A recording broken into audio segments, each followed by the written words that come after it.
morning. Can everybody hear me? Yep. Good morning. Excellent. Thanks, Joy. Forgive me, I was going to say this is the first time that we've done a Zoom meeting through a new link with the club so that any of us can join. So I'm really glad to see lots and lots of people on here already. And I'm going to have a minor struggle because I don't know if I gave John access to sharing, but going to share. Let me know that you guys can start seeing what I've got on my screen. I see it. Excellent. Thanks, Joy. So welcome to the very first, this is really fun that we're getting to do this, iNaturalist ID-a-thon. This is obviously hosted, most of everybody that's here already is knows myself and John, but we'll give you a quick introduction here. We are recording just so everybody's aware, but I ask kindly because we are a volunteer organization, and this is of the things that we need to solve as we get into the new year. Currently, our YouTube account is hosted under Richard Jacob's private account, and we're working on getting that moved over to a club-owned account. So that's a struggle that we're going to go through, and hopefully, because we know we're recording this one, and we'll get this up within the next week or so. So jumping in, most of you are already aware of iNaturalist and out there currently using it, because I'm giving a quick skim over our attendees this morning and noticing a lot of familiar faces. A lot of you guys are already out there using it. But at the same time, like some of you may or may not actually know how iNaturalist works. We may have one or two people in the crowd that have never used iNaturalist. I did give you a quick opportunity here to grab the QR code and get going on doing that, but I don't think so. I think most of everybody's already out there using iNaturalist. Know that there is an iNaturalist for Android and for iPhone. There are two different applications. There's a lot of us within the club that are getting better versed on how to use that. But today we're going to focus a lot on using iNaturalist for desktop computers because it is super, super, super powerful. There's a lot of things that you can do that you might have not have known before. So if you haven't tried logging into iNaturalist for desktop, I can't highly recommend it enough. There's just a lot more features and a whole lot more that you can use as far as using the filters. Just a quick review, iNaturalist, basically what we do is we take some photos, you can also record sounds of an organism, and then as you upload those to iNat, you get a suggestion on your identification. And as you start looking within the community of iNaturalist users, which I think 100% of us in this meeting this morning already are, you get a research grade, which means that it's a community-based process. So we really go back in as a community and confirm or correct identifications. And particularly within the mushroom community, we know that this really needs to be done because we know that a lot of these things are AI-driven across the board within lots and lots of other identification programs, including iNaturalist.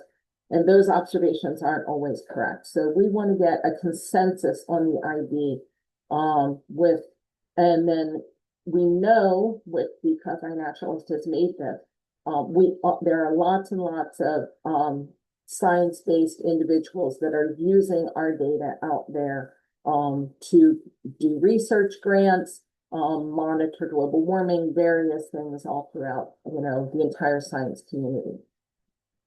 This meeting today is for existing iNaturalist users that already are, and I stole this sentence 100% from the iNaturalist ambassador program, to share the wonder of your observations with others. I know for sure that multiples of us are really, really excited to share what we find.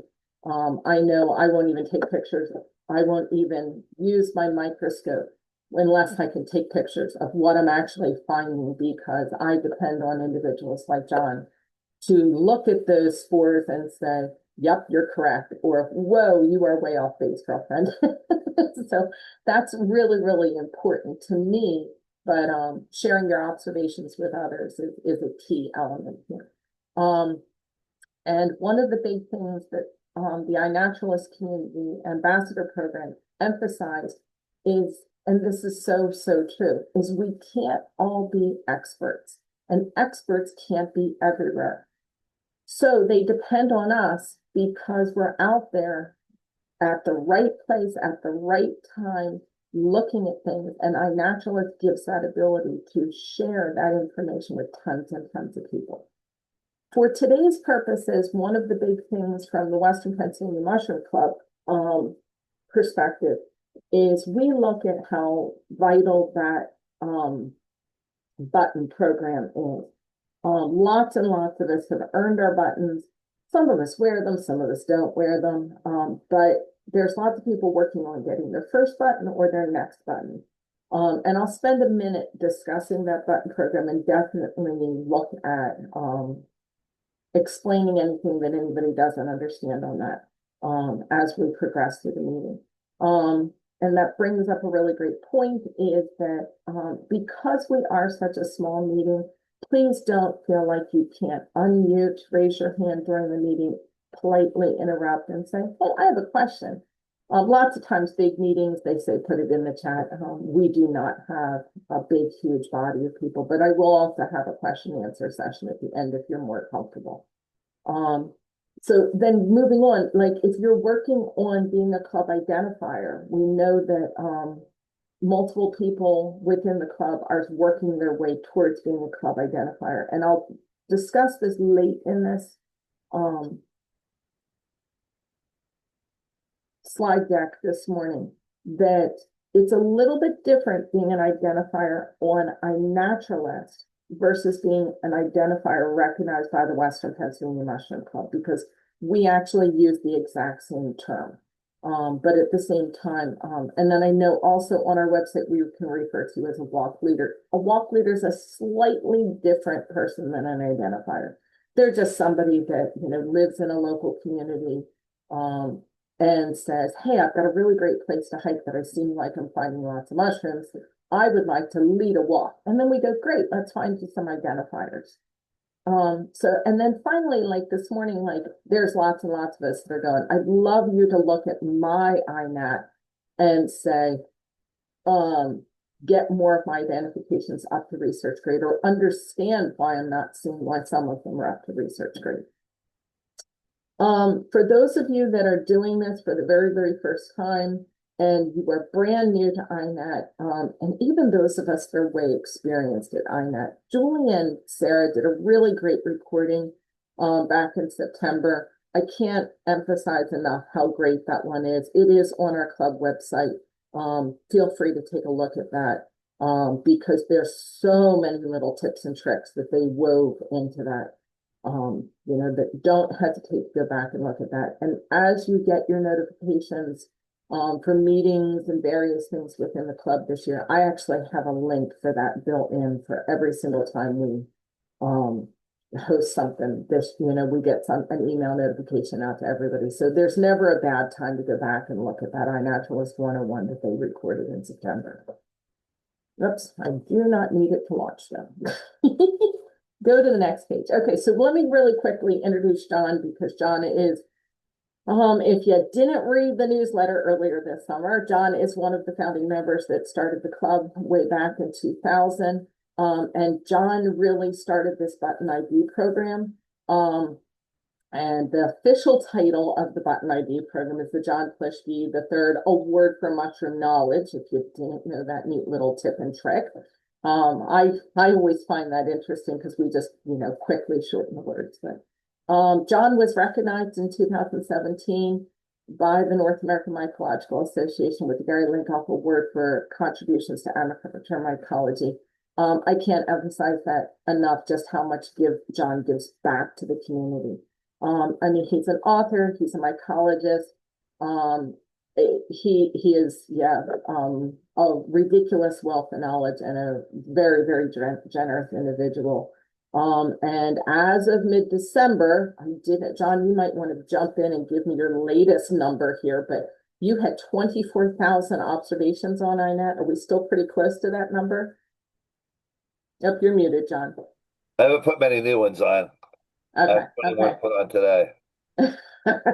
Yeah, he puts on thousands in batches. And those of us that I just this year started assisting John in minor ways with doing some stuff that he's doing it much larger for you than the link off. You wake up in the morning and you go, oh my God, John just did, over 100 things overnight. And that's a daily event in John's universe. You guys all pretty much know me. I always find my stats kind of funny. That I only joined the club in 2021. I've been the membership chairperson since 2023. Link off 4A chairperson for the last 2 years. But I only became an identifier in 2023. And just recently joined the DNA committee, hence the reason why I'm assisting John on various things. And then just because I'm an absolute crazy person, as of this last fall, I became an iNaturalist ambassador. I'm going to enjoy retirement, basically, is what that means. Is I'm going to learn all kinds of crazy things, particularly on how to give back to the fungal community. So that was of the reasons why I wanted to do that. The reason why we are hosting this as a special event today is because iNaturalist challenged us to.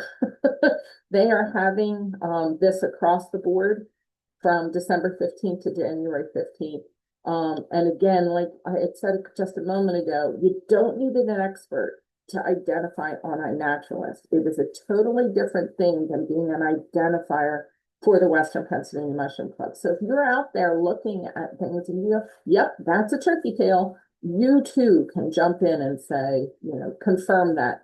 And that sometimes helps lots of other individuals that are working towards their button program. So what does, like an ID-a-thon actually do for the Western Pennsylvania Mushroom Club?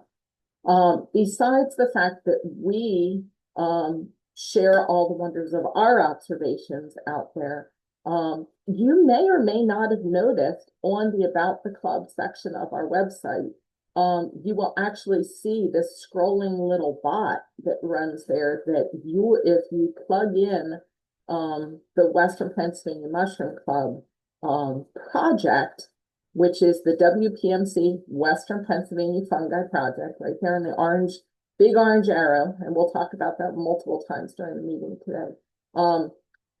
It will scroll up there and kind of brag to the other members of the club some of the things that you can find in. But a lot of what this project does and a lot of what bringing things up to research grade does is it keeps members motivated with actually seeing and measuring their knowledge. You will hear lots and lots of the new members go, oh, I got my 10 button. And you go, yeah, that's exactly what we want to see happen. It becomes a game for lots of us. It definitely helps build club identifiers and walk leaders. And it also gives us a way to track DNA specimens and regional information for reporting purposes. And that's really, really important to us. So going to this, the Western Pennsylvania Mushroom Club has a project. And you can go to that link. And if you guys would like, I can throw that link in the chat. But I think everybody that I'm currently aware of already that's here in the meeting today already is in that project. I see you guys on a regular basis in there. But you can go right on the main iNaturalist page when you're at your desktop computer and actually click on, and currently I think the one I have done was from my membership at westernpa.club profile, but you'll see that like you click on, and if I clicked on it, I would actually leave the Western Pennsylvania Mushroom Club project.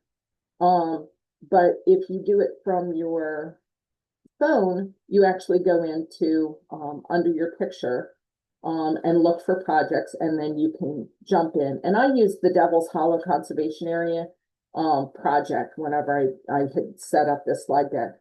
And you just basically click the word join, and boom, you're in the project. There is some really, really neat things that we will discover from today's meeting because we're doing this idea-thon. Currently, as of last night, we had 36,698 research grade observations on iNaturalist. And whenever Cicely pulls together the spring newsletter, I'll give you a shot of where we get by January 15th. I kind of wish I had done the screenshot whenever I first talked to John and said, let's do this meeting, because I think he's probably done easily at least 1,000, if not 2,000 in the last month. John gets pretty swamped during the fall because he goes to 4A after 4A after 4A. And then he doesn't always have time to go through and research grade our iNat. But those of you that are on iNat on a regular basis are probably aware that he jumps in on a very regular basis and will research grade every single observation in Western Pennsylvania. John, do you happen to remember how many you've done in the last? Because when you and I first talked about this, do you remember what the count was on the page? I don't know that we do. Don't forget to unmute. I think on the club page, I did 1,000 the last couple days. Right. I know that you've been working at it really, really hard. Now that lots of specimens have been sent out to my Mycology lab. So let me spend a minute playing for you this little clip from Sarah's and Julie's iNaturalist 101. Regarding what is research grade and what does it mean, because it is really important to all of us.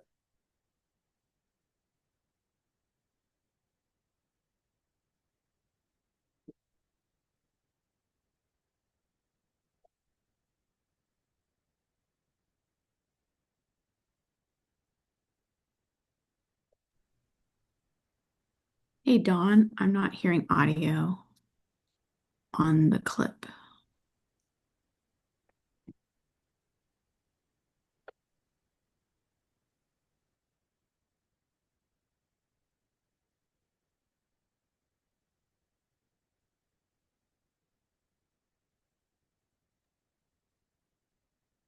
I'm going to politely interrupt Sarah there, because this tends to be something that lots and lots of people get really hung up on. Is Hey, Dawn. if Sorry. yes, I don't think we're hearing audio you're on not this clip. I didn't hear it, and then I think Joy also chimed in and said that. okay. I'm really glad that you raised your hand, and I was going to say, but I would have thought that this would have automatically launched the audio. Interesting. That's a setting that I'll have to look at for the next time, and then I'll just go through it verbally. But one of the things that Sarah had mentioned was that you will get a little green banner on your observation that says research grade. But the community agrees on a species level ID when 2/3 of the idea agreeers agree on the taxon. So if for some reason there is more than one person that says, jump in and says, I'm not sure if that's destroying angel, but I do know that it's an amanita. Oops, your research grade can get bumped back to only being traditional, just a non-research grade observation, until you get 2/3 of the identifiers to agree on it. And this is where some people, like, you're working towards that 150 button and you want to be an identifier and you're so close, and somebody just messed you up. I kind of want to put everybody's mind at ease on that particular thing. Don't submit to become an identifier if you just barely made it to 150. shoot for like 170, 180 observations, because that'll really help. But it also, it gives you so much confidence. And there's so many things that can't go all the way down to species level. But that's this important point here is that we've got 2/3 of the identifications on research grade. This tool is used to assess data quality, and it's possible that some observations may be research grade incorrectly, that you'll get someone, and I'm not going to say that I'm exempt from that, that you'll get someone will say incorrectly, no, I do think I know exactly which Rusula that is. And I'm going to good luck with the Rusulas. We all need a little help with the Rusulas. Whereas lots and lots of people will, go through and do that. And it's important to say this, and I'm going to say this probably more times than I need to. If you're doing an observation for somebody and you accidentally say that it's research grade, and then 6 weeks later, you learn a little bit more about that mushroom, don't hesitate to hop back in, and I refer to as eating crow. Eat crows. I made a mistake. Oops. I thought this was this on this date. And after I did some more reading, throw a hyperlink in the comments and say, I learned this. I actually have, within my iNaturalist, I've collected favorites, and I'll teach you how to do this. Anybody that wants to learn this, I'm not going to do that during this meeting because we could go into, years and years of teaching iNaturalist in one single meeting. That you can, I leave myself notes in there saying, I forgot about this. I learned this about that. These are some observations that have gone back to the same location again and again and again. Yeah, make yourself notes and save yourself some memos. I'm going to mute this for myself because I was going to say, let me see if I can pop to Sarah's next slide. That's it. I don't think she really did a whole lot. No, they ended up going into more of the app. So that actually worked out well. Thanks for bringing that to my attention, Petey. That was great. I'm going to bring this up for those of you that are using desktop for the first time this morning. Play with this feature because if you haven't, the filters are exponentially better on the desktop version. That as you go into your iNaturalist, you can explore, you can go your observations, you can go into your own observations. There's a filter button over here in gray in the corner, and you can filter your research grade. You can do all kinds of things. And in this case, you'll notice that our project here has a number.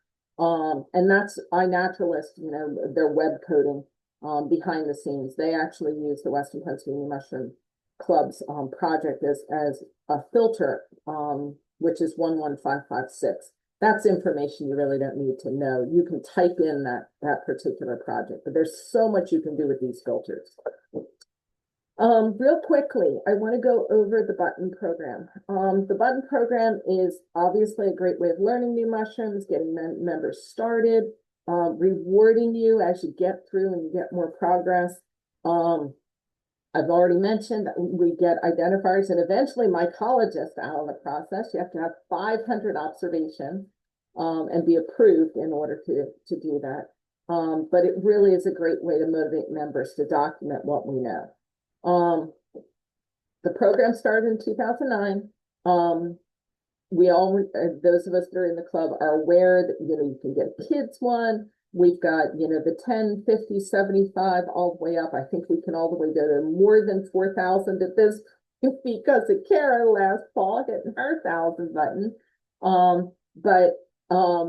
We also, I do know that, there's been a couple people that joked around, we might need to do like a mushroom dogs program, and give them a button because we've got quite a few dogs showing up on regular walks.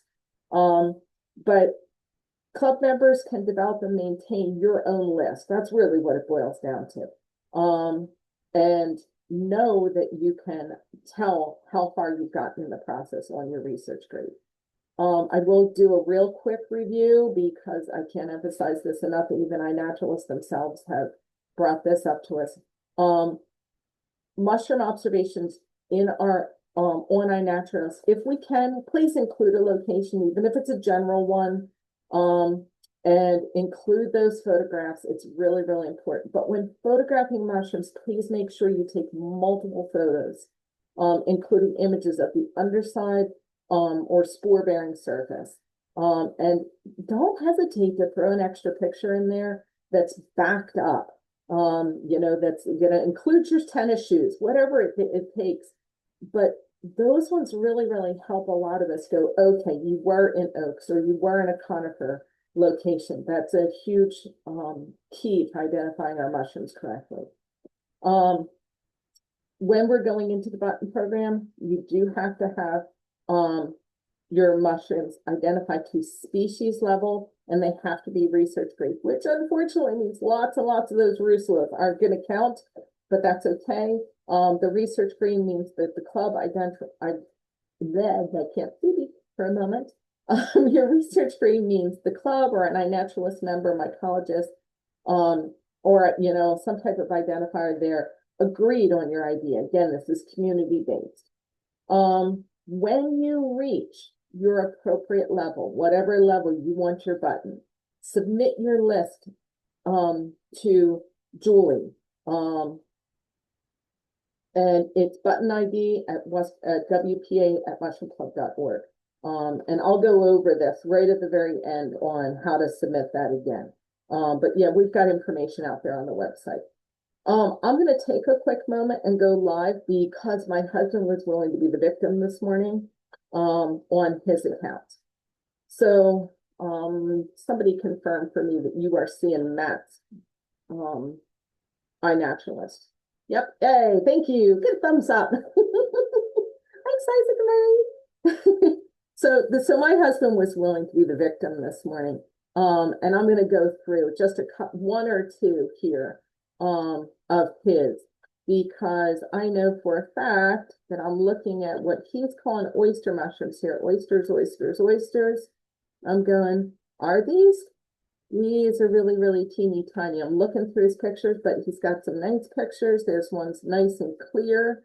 Why he included a picture of an ant, I'm not sure. He definitely got lost in the ant, but this was a key identification here. He not only showed me the cap, he showed me the surface that it was growing on wood, but then I can also see the gills that go all the way down to the base. And if I back out of this, I already said, yes, that's an oyster mushroom. But you'll notice he didn't get a research grade on this because we couldn't come to a consensus of which oyster mushroom. So it's not all the way down to species, but you can tell it's to genus. And those of us that have been doing this mushrooming thing for a long time, we just keep learning. We just keep learning again and again and again on these things. But I'm going to give a quick look at his wolf's milk here. And I know I was with him that he started off with it as wolf milk. It looks like it changed because of a taxon split. And this one, apparently I'm not logged in this morning. Let me log into my iNaturalist account. This one here is only going to, we are no longer taking that one all the way out to species level. So in that, we're going, okay, there was a taxon split. He is not getting a research grade out of that, even though right now I'm going to hit, I agree, because that's going to take DNA to get that one broken out until all the way to species level. Go back to his thing here. But you can see like his brick cap here, he got that one to research grade. And I'm going to look at real quick his white cheese polypore here, because that was one that as he was looking at it, he said, I know it's a mushroom. He gave it kingdom fungi. That's actually ridiculously important. And there's ways to go in to iNaturalist and use the filters and just go skim, keep looking for fungi. And someone will throw you into kingdom fungi if you have nothing at all, if it's just life. But looking here, it looks like Barbara went in, and if you haven't clicked on her picture before, there's our lovely, lovely president. She's gone in, she's gone, yeah, I know which one that is. That's the white cheese polypore. And those of us that know Dawn Wehman know that I like to smell this mushroom because I'm a little bit weird about this particular mushroom, but I'm going, yep, that's it. And I'm going to go ahead and do that. And he should now have it as a research grade. So he just got a new research grade observation.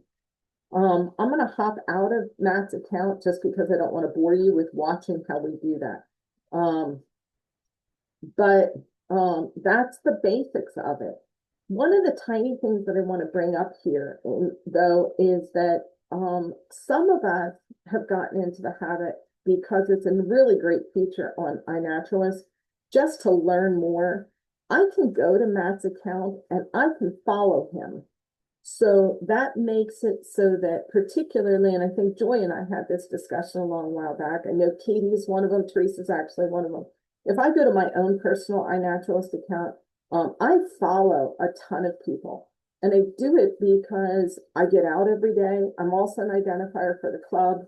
I like contributing, but it makes it so that I see you guys on my homepage, which is really fun for me to go, oh, where's Joy hiking at today? You know, what's she been up to recently? Giving her a look-see. But I also know that Joy's very likely to move forward in the club, as far as being maybe a different level of volunteer, or she may have aspirations of being an identifier. She may just be working towards her next button.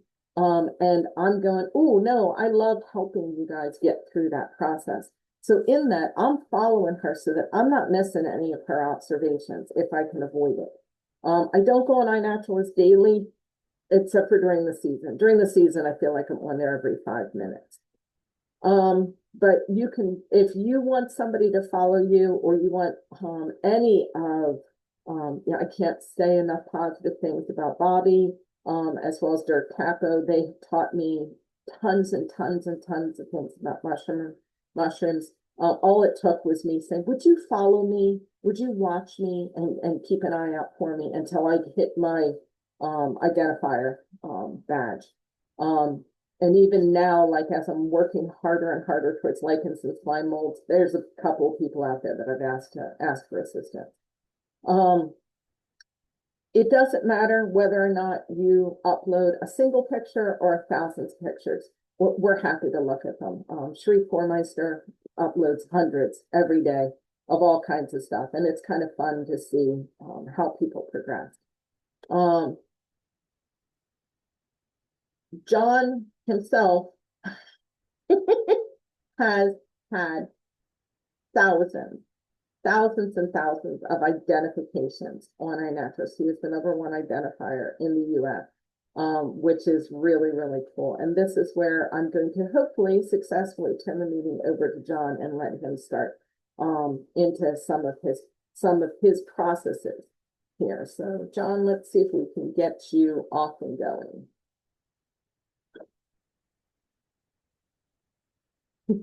You're seeing the inside of John's lab there. John, you're still muted. There we go. Okay, let me switch. Yeah. Sharing is not turned on. I said wow. it Should have the controls now. All right, share.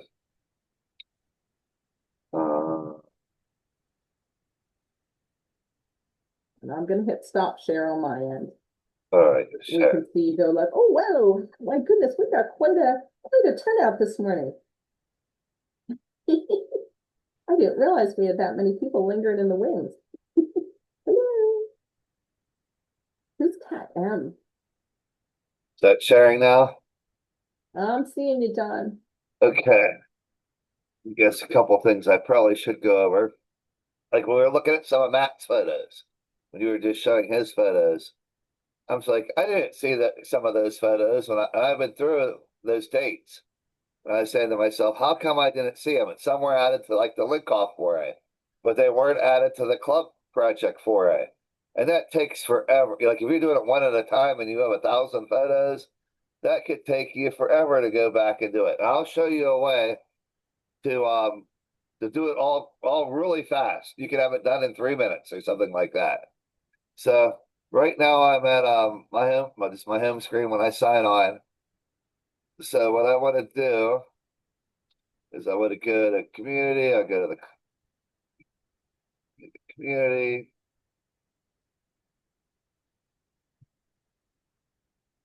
Projects. I'll search for the club project. WPMC. Find the Western Pennsylvania Club project. So then what I want to do is I want to click add observations to this project. That's the wrong one. It's a little hard sometimes. So go down below, add from your observations. And we get this add observation screen. And so I might want to click, I want to add, oh, I don't want to do a tree or anything like that. So I do mushrooms. And I'll add maybe slime molds, whatever I want to add like that. I can just pick. I'll take the slime molds off and just put the mushrooms on. And then I want to hit, let me see. Batch edit. Batch edit. Then I want to select them all. Select all. So what select all does is it'll put a check mark showing that I want to add all these pictures to the club project. I'm doing 200 at a time. So if you have less than 200, I'll do them all. If not, then you have to start, 200 to 400. And so I click them off. You don't want to deselect something, just go over here and uncheck it. It was the wrong picture. So once I click select all, they're selected. Then I want to hit, let me see where it's at.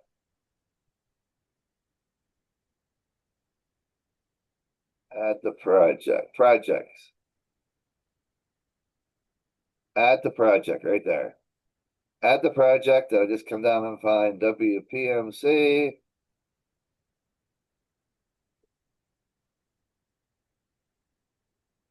Western Pennsylvania fungi, hit add. I think what I've taken lately was the winter mycoblitz. So I should have about 19 photos. We'll see how many load up. If your photo's already on there, it won't re-add it. Hope it added 30 photos to the WPMC Western Pennsylvania Mushroom Club. And if you go over, if you don't have all your photos on, you can get them on really, really quick that way. So if you have more than 200 photos, then what you need to do, I just did the first, whatever my first 200, you just go to next and it'll show you. There's more to do. You just hit next and you keep doing it till you put everything you have on. And if you want to add them to a different project, you can add them to, whatever you want to add them to. All right, that's how you add your photos to the project.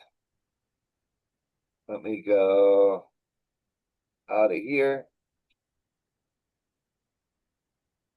Back to my home screen. Profile. All right, let me go to the slideshow. Projects up. So we're going to look at some people's observations. Let me get the link. I have a link somewhere.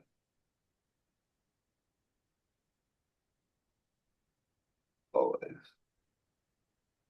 What slide number are we on? We are on 21. 21. Okay.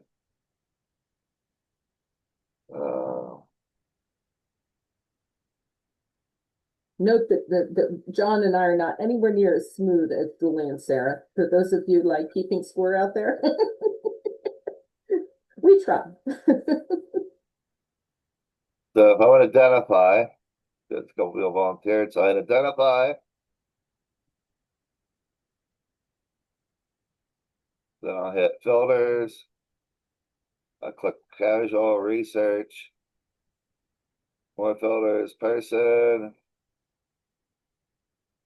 Did it work? Uh-oh. It's Marissa. How do you spell her name for you? Yeah. I was going to say, Marissa, you in the meeting?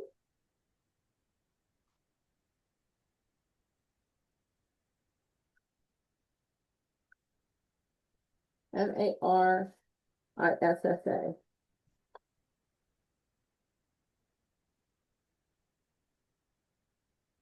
I need a little bit more, I think. KOL. What? K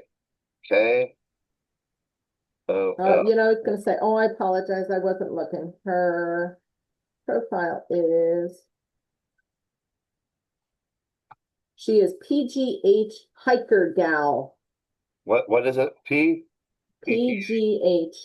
PGH. I got it. HIKER. There she is. There she is. Update. And the filters, I just want to do mushrooms and slime molds. Update search. And there's the pictures that I haven't looked at already. So right now there's what, 14 pages of pictures.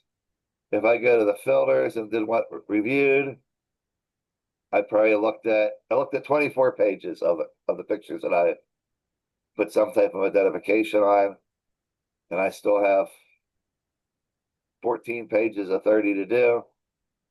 Sometimes I skip one because I can't remember the name. Like if I'm looking at this one, here's one that says it's identified as hare's ear. That's probably the common one in the mushroom book. I was thinking to myself, I don't think that's the mushroom. I don't think it is a hare's ear. I think it's an otidia, but I don't think it's that one. But I'm not sure which one it is. So I'm going to do a couple of advanced ID things. I'm going to try to open up another window, see if it'll share it in front of this one. That's working, Sean. And Naturalist. Then I want to go to my dashboard. I want to drop down to the bottom. I got to find an ops. There's a lot of hidden tricks on iNaturalist. That's for sure. I'm going to find one that has DNA on it. Right here. Here's one of my photos that has DNA. So I'm going to go view this observation. And I want to see this chart that says DNA barcode ITS. So I want to click on that, and it will say observation with this field and value, or just with this field. So I just want this field. I want an observation that has DNA. So I click that on. Then I might go, it's called OTIDEA. So then I'll go to the filters. Maybe top, put a top. So we have what we have over 100,000 DNA photos. We'll type Otidia. Otidia. And now we have 108 observations that have been DNA tested. Then I might go to filters, place, Pennsylvania. Go to Pennsylvania, update search. And we have 17 observations that have been DNA tested across the state. And some of the ones that have UNICISA is the one I'm seeing that has the results. That's the only species that's coming back as. So I look at the page behind it. I know it's not that species, so I probably just want to go to this DNA tested one. Copy the name.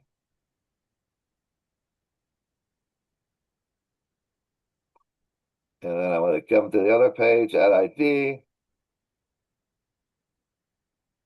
And I might put a comment, like that. So put comments if it's something you want to tell people why you're changing it. I might type in Pennsylvania, all Pennsylvania, all PA collections. That had DNA came back as this. And I'll put the reason why I'm changing it to something else. And it updated. So that's an advanced way to get an ID. If you want to know, how to do something or what it was, or you're not sure. And like if you're hiding in Cook's Forest and you find a mushroom up there, the club goes up there and we have the link off for it. There's a lot of DNA testing stuff. So you can see, that person found something at Cook's Forest. I think there's a couple of species of that. What grows at Cook's Forest? And you can find out. And you can be pretty sure on your ID, but that's like an advanced way to identify on iNaturalist. So, I might just go through the regular ones. Let's start looking at some of these. Honey mushrooms. So I might blow it up. Oh, that's brighter. Does it have a ring on the stem? Looks like it's in Florida. The desert malaria now. Desert malaria, and then we have Tibescens is what's in our books, but we found out that's not a species that occurs here. We only get this one. And do the ringless honey mushroom. Another thing I could tell, we might see some of them, is when I'm looking at the IDs, you see like leading, you see this little symbol over here that looks like a little phone. Some of these symbols tell us if they identified it themselves or it was an AI identification on iNaturalist. I was looking yesterday for somebody at one of the mushrooms and trying to find out how many occurrences there was, and 90% of the IDs on iNat came from AI. So you might be more skeptical if it was an AI ID. Southern Cinnabar polypore. I think that might be one from Australia, but I'd have to check. I'm going to skip on identifying that one. John, not to interrupt you, but this is a really, really good point. Even John, with his level of expertise, and the number of mushrooms that he's done, if you don't know for sure what it is, don't hesitate. Just skip it and say, that one's out of my realm. It's perfectly fine for every single one of us to say, I need to learn more, or I need to do additional research. Yeah, I skip a lot, It's not certain. It's not because I haven't looked at your picture. I might not be certain. Like this Conicon here, I'm thinking it's Tremedius sanguinea, but I guess probably one of the ways, let's see if we can tell this way. We go to Conica. I don't want to do that way. Let's do a different way. Let me copy it. Copy it. And I'll open another iNat window. Let me open one and see if it drags over.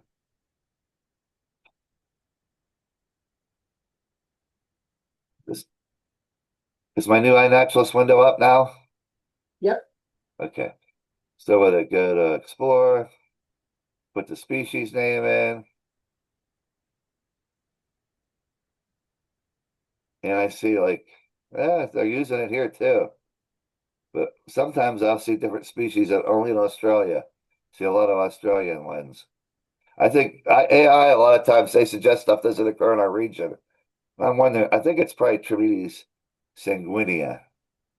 But you get just identified wrong all through here. We get one called Russula cremacolor. You go on iNat, it'll show any red Russula in the wintertime. That's what the AI puts on it.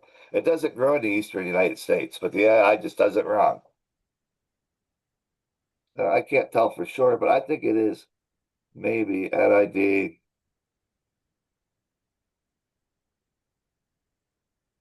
Does look thick. Pretty thin. I think it's a pretty thin mushroom. It's much thinner than ours. Tremedius sanguinea. But I think, I'm not quite positive. I think that's what it is. I've seen that one in Florida before. More common in warmer areas. Bracket fungi. AB.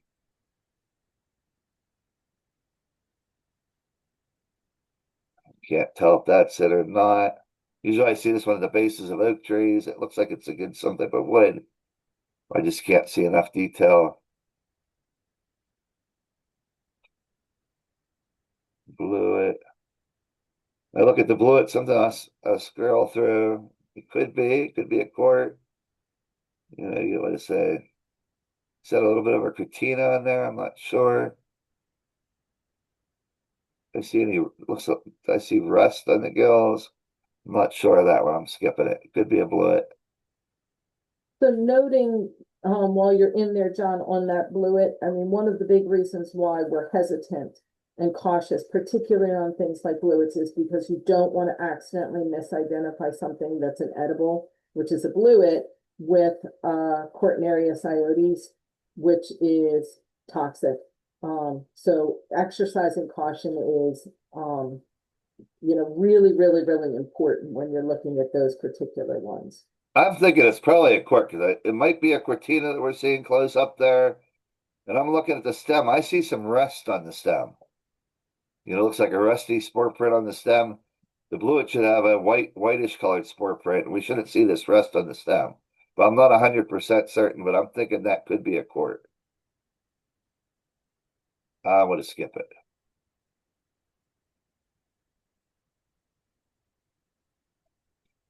I can't remember the name of that. I've DNA tested like 5 times, and finally I got a name. I can't remember it.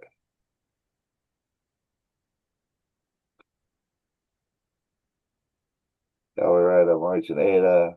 Not sure. Oh, where's I at?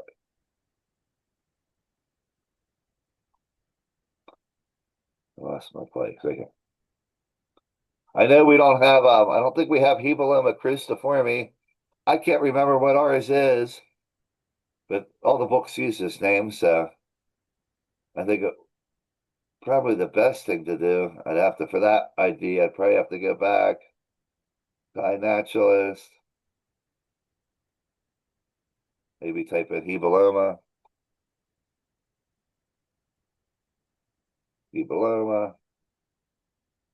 and the species of Hebeloma with DNA testing that we get on is Lexini. We have a cruciforme? What? I guess we do have it. I didn't think we had it. Well, I'll pass on the Hebelomas. They're just pretty. Have a But number. this is where you could agree to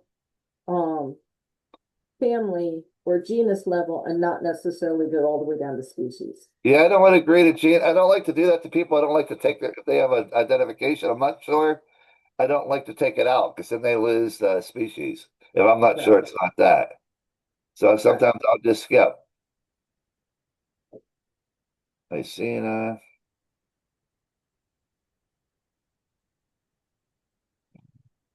Sure, that's what I see there. Sarsaparilla. Sometimes I just go through. I'm not sure. That's probably right. Family, I'm gonna blow it up. I guess it could be. I put agree and I put a comment. Could be a little bit older. Could be probably it, but could be like a Whittier or something too. I'm not positive.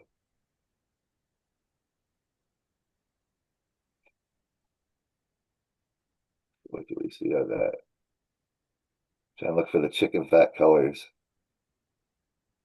Yeah, I was gonna say, is that a little bit of red in the cap? Looks Yeah, like a little bit of red there, yeah. And this is why taking really, really good pictures is so important. Like, take a minute, pause, throw out some of your blurry ones before you post them.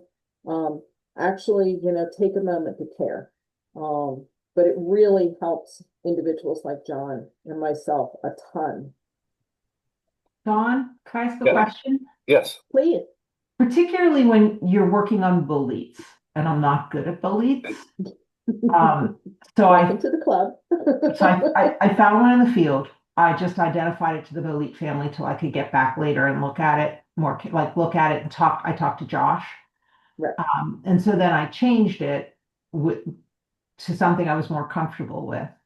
If I wanted it to get looked at by you, do I comment on in a tag with you guys? And what is particularly important with boletes? I get the top, I get stems, I get the bottom of the cap. Is there any other data collected yeah, I was to gonna say, help you've got ID the a spore bolete? bearing surface, definitely get the stem because we're looking for reticulation. If you can slice it, cut it so that you've got the bruising, that's huge. if you have reagents and want to go through the reagent process, putting the reagents on there, boletes are particularly difficult. And I know even talking to Arlene and Alan Bissett, if you want to go crazy, you can whip out a stopwatch and time how long that bruising takes.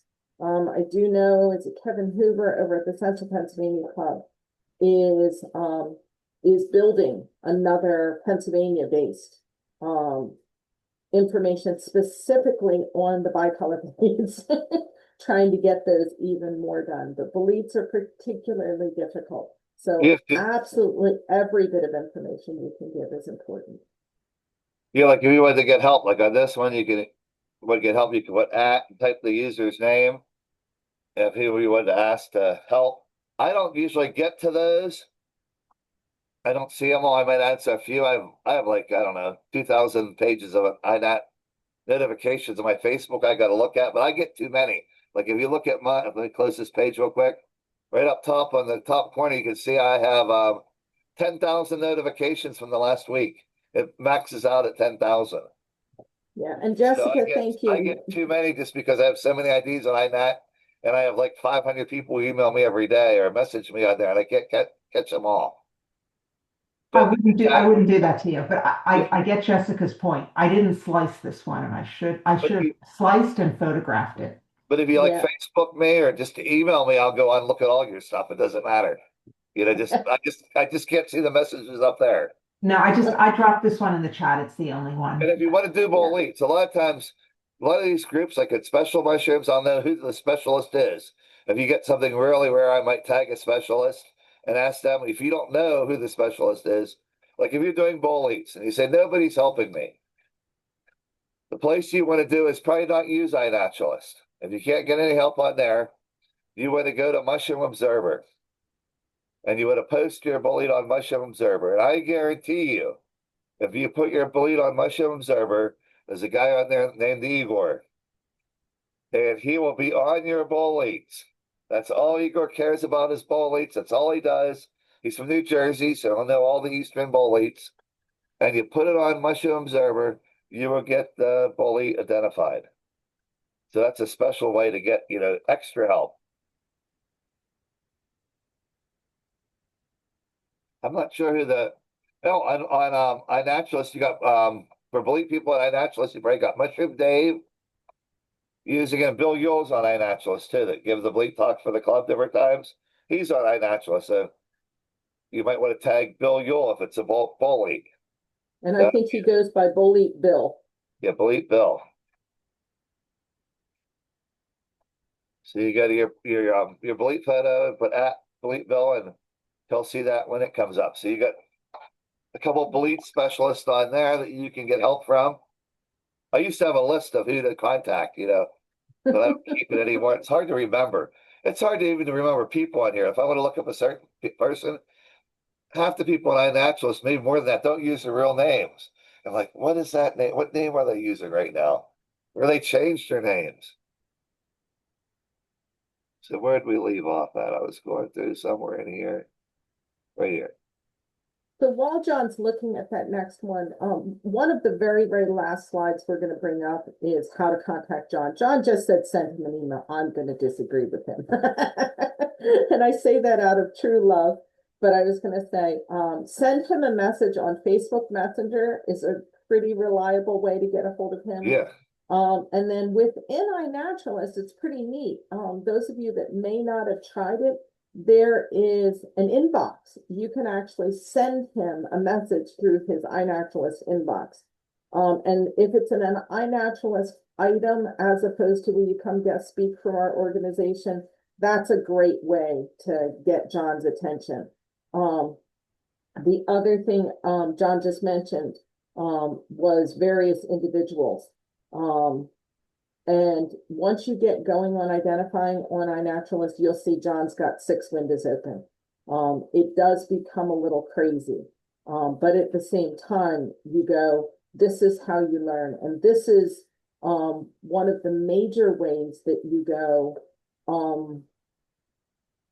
oh, look, like, John, can you go back to that hairs here for just a brief second? You can say, this is one that I might want to start collecting for DNA. Because a lot of people ask that DNA question and they say, you know, is this one we should be collecting for DNA? I'm similar to John. I started a list. I have a little list of who were the people that I could go to all the time. I personally love Jan Thornhill regarding slime molds. But I know she doesn't have the time for me. She's an author. She teaches, you know, there's lots and lots of people out there that you can get help from. And they have a different level of busy. But this is a perfect one that you go, ooh, the next time I see hairs here, I might want to collect that one for DNA. Dehydrated, throw it in a Ziploc bag. The whole, how you're going to submit things for DNA, all going to change come spring. For those of you that haven't been following that crazy thread out there on Facebook. But yeah, we're definitely going to be DNAing a lot more because we're finding a lot different results once we DNA things that are regional, that are specific, that are things that morphologically we thought were this, and we're finding out, nope, it's that. So back to you, John. Yeah. Fungal pigs. Oh, I guess.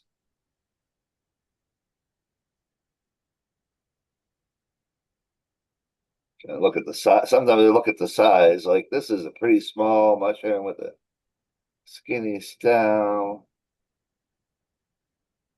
I'm going to disagree just because as a skinny stem, I think it's like Amethystia.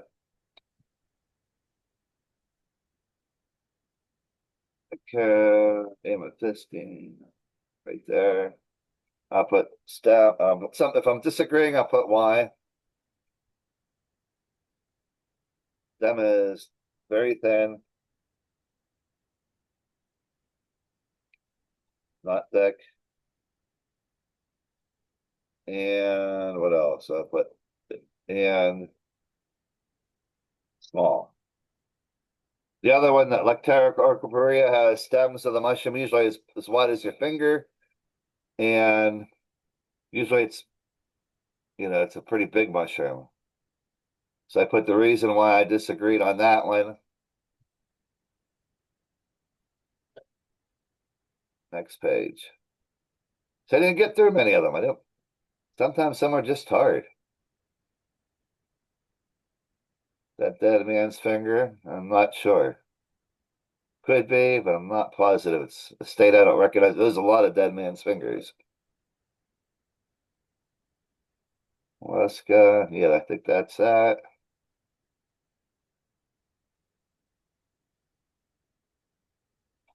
Grassy.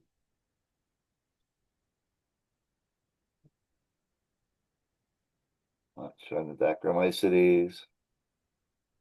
Ring polypore. May 7th. I think this is a Bavista. I put that before. That's what we've been finding. When I've got morel hunting, I've been finding Bavistas now. Usually we don't see regular puffballs in May. So I'm actually going to put Bavista.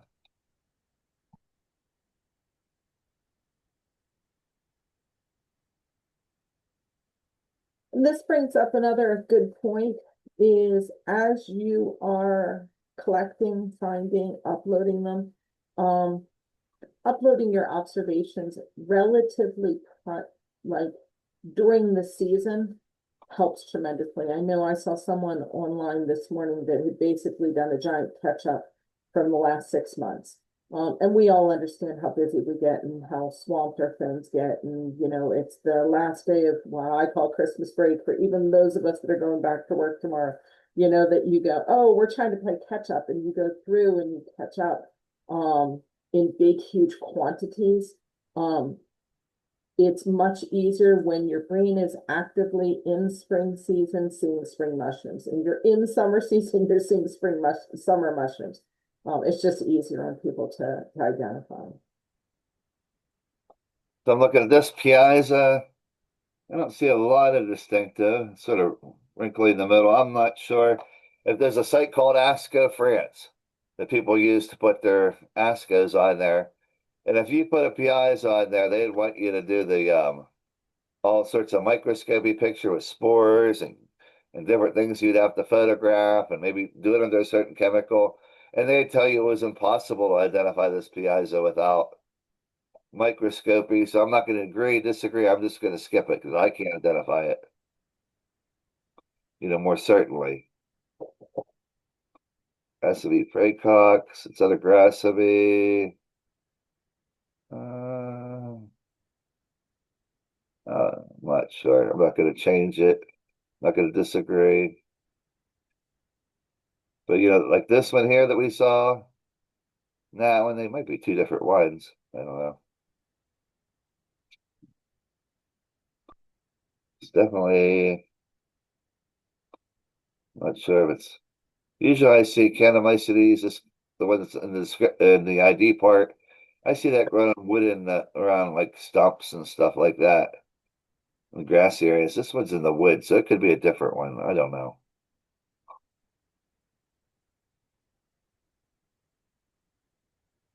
Thinking this is probably Sarsaparilla. Candomycetes, like that one. Like me copy the spelling. I'll put a comment on it. I'm not going to change the name. Candomycetes or I'll put that. That's what I'm thinking. Sometimes I won't change it, but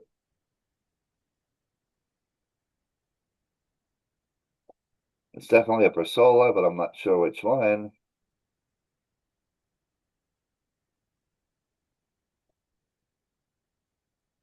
I think this Scotus is supposed to be the vein cup. It does have a little bit of veining. Veins in the middle. It's April. Yeah, let's do this Scotus. When I type in ID, sometimes if you don't know how to spell something, you could type in the first three letters of the genus and the first three letters of the species, and usually it'll pop up. Sometimes I'll copy it and I'll put V. Oh, there's a vein cup. That worked. Oh, these morels are really hard. April, we know it's a yellow morel.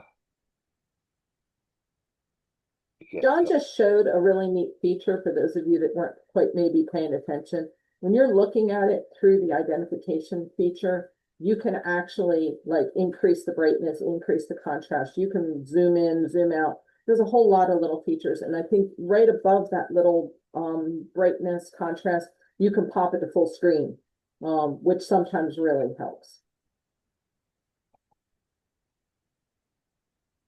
So, Kiva, reason why it's much smaller. And Escalena is usually the base of the cap goes out like the bottom of a Christmas tree, like sort of like that. And this one's sort of more sloped. So that's what I'd call it. It's a smaller morel. And you'll notice, I was going to say, I'm going to bring this up real quick here, John, and we'll eventually get back to that picture. iNaturalist is working on a feature, and they haven't released it yet. That's going to give us prompts for how to take better pictures, particularly morel or mushrooms. I know they're going to for sure be prompting us to take pictures of the cap, end stem, and underside. But you'll notice Microprof back on that back page there had made the comment of, what trees were in the area or what size was it. These are really, really tricky little things. And I know as you get into different people in the DNA community, I'm noticing more and more of them carrying a ruler with them or some type of grid to get even better, determination pictures on there. John, would you mind scrolling down just a tiny bit there to, because I think, yep, that's Shannon Nix from New York. Just what trees were in the air based on size looks like it's probably diminutiva. Yeah, and I would agree as well. Yeah, the diminutiva and the yellow morels look the same-ish until you get something in the picture for scale. Yeah, the tulip morel goes under tulips. It grows under a lot of other types of trees too. Right, right. Can you scroll up just a little bit? So right at the moment, you'll notice that that one's still saying needs ID because she does not have a 2/3 consensus.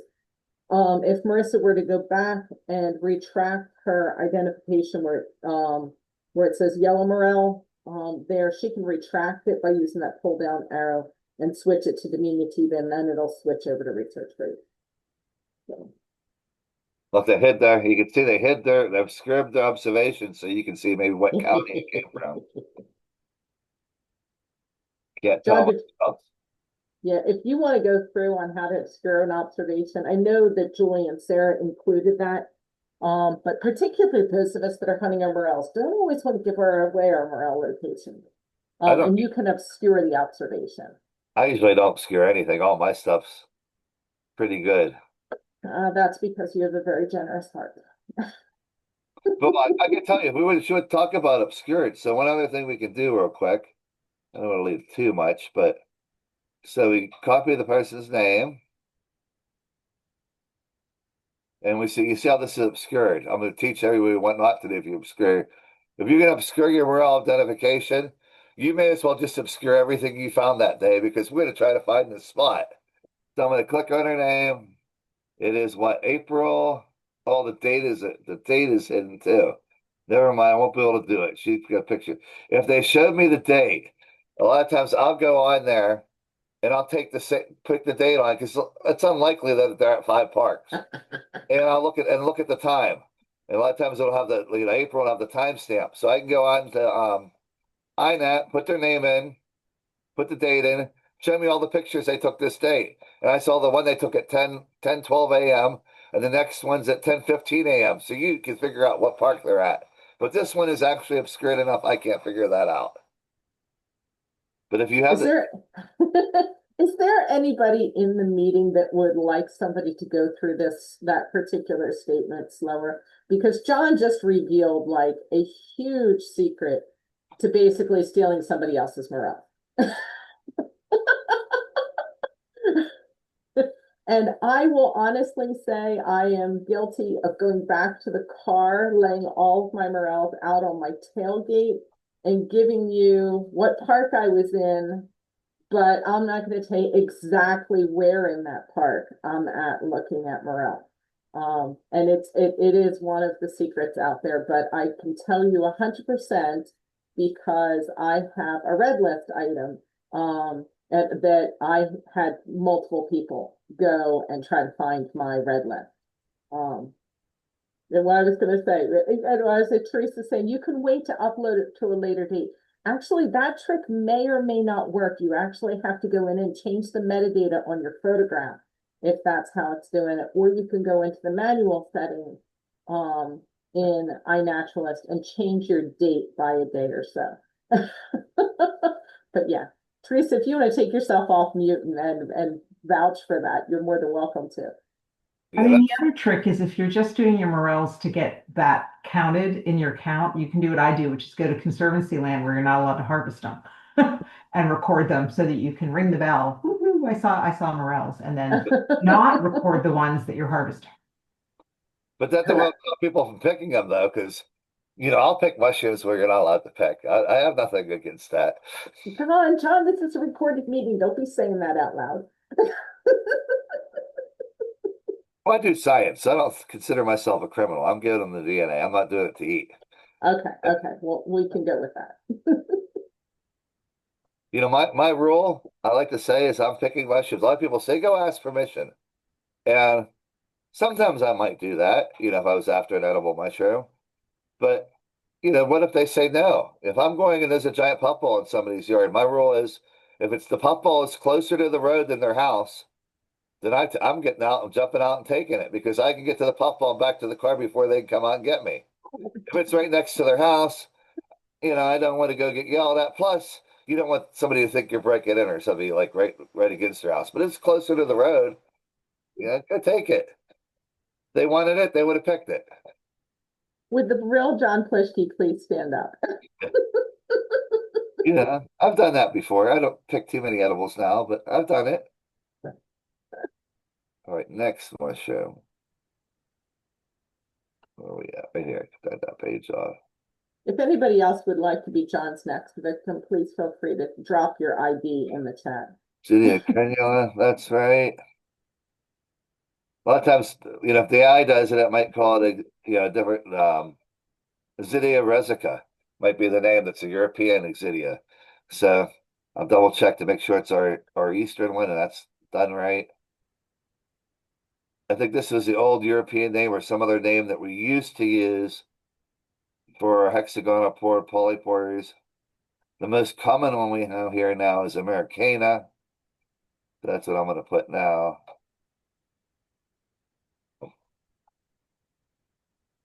Americanus. And actually, I think we have 3 DNA tested species. We have like one called Ad5. There's Americanus, and I forget the third species that we get here. But I don't think you can tell them apart by looking at them. It's only by DNA. So we're going to go with the most common one. Verpiconica. I found a Verpa. Oh, I'm so jealous. Yeah, it looks good.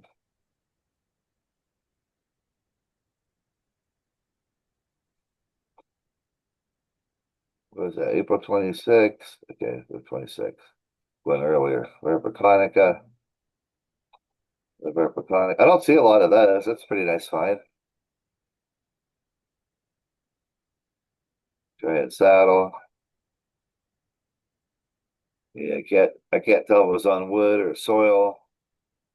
Somebody asked what was attached to the ground and loose in a ball. Yeah, I can't tell much, so just agree that's what we can tell from that picture. Blistered cup, it could be. I'm gonna skip it. Gill polypore has looks like it is. Gill, that looks good. Skip the piazza. Epitheria, I'm not certain.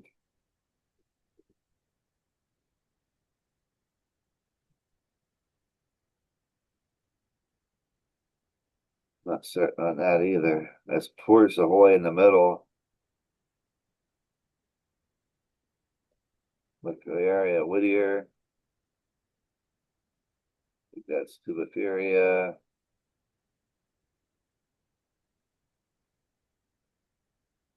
No, skip the next page. Luminosa panalis. Oh, if you want polypores done, I should mention Ariel. You see Ariel on here. She does a lot of IDs. She's a great polypore identifier. So if you have a polypore, you probably don't even have to tag her. Ariel will be on it. She'll go right on it and have it identified. And she's hunted here in PA a couple times. Yeah, I think she's currently like #3 in the country. She's really, really good. And one of the nice things about Ariel, unique about her, which is really cool, you friends with her on Facebook, every state she goes to, she goes out and mushroom hunts, and she goes, you know, she's probably been to 20 states or more, and she finds a mushroom that she's found in that state, and she gets a tattoo. So she wants to get a tattoo of a mushroom that she's found in all 50 states. And in Pennsylvania, when she was here over the spring, she found Phalogaster sacchatus, which is like a pink stinkhorn that looks sort of like a puffball, and it's green on the inside. So she just got a tattoo of Phalogaster sacchatus from down near going toward Gettysburg.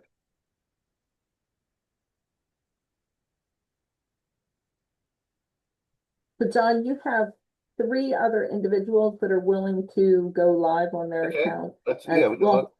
And what anybody do today is just email me or Facebook me or do whatever, or and your iNaturalist username, and I will go through every single photo, no matter how many you have on there. It might take me a day or two, but it'll be done. You know, it's not an issue to me. I like to sit there and do 1,000 mushrooms a night, so it's not a problem. All right, so let's try a different person's name. Okay, So you've got M, oh, go ahead and exit out. okay, identify. You've got Laughing King 3. He's a nice easy one to spell. Okay, more filters.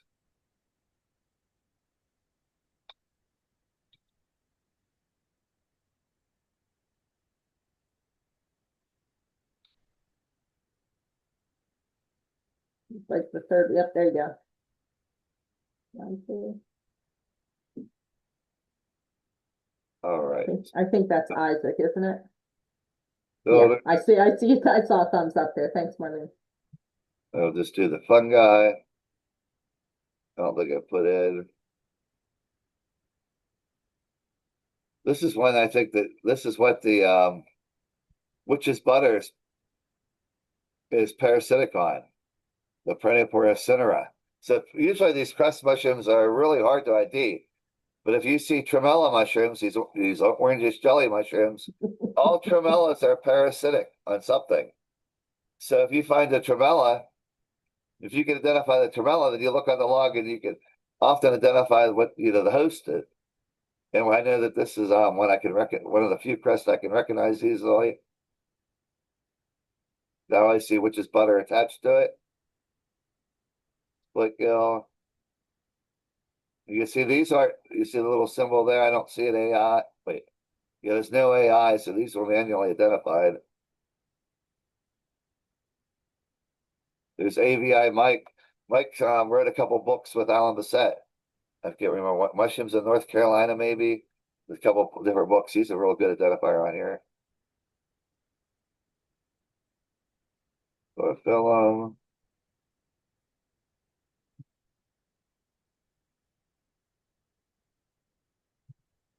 This is California.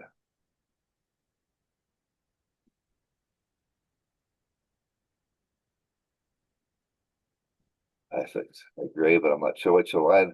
They got like 3 common species of that out there in the ground. Kind of.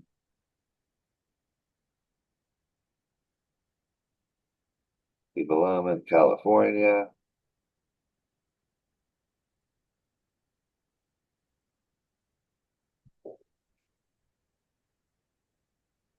So when John's looking at the California mushrooms, and John, I don't mean to speak for you, but it definitely, you start getting into going, is this in my region?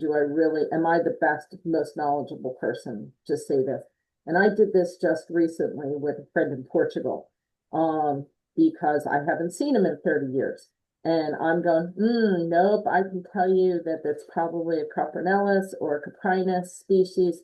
Like I could give them some big, huge generalizations, but at the same time, IDing outside of your region should be done with caution. Yeah, mushrooms in California, over half of them are different than what we get here. Like here, if I found an agaricus in the grass, like, you got a meadow mushroom or a horse mushroom, I'm more than likely to eat it.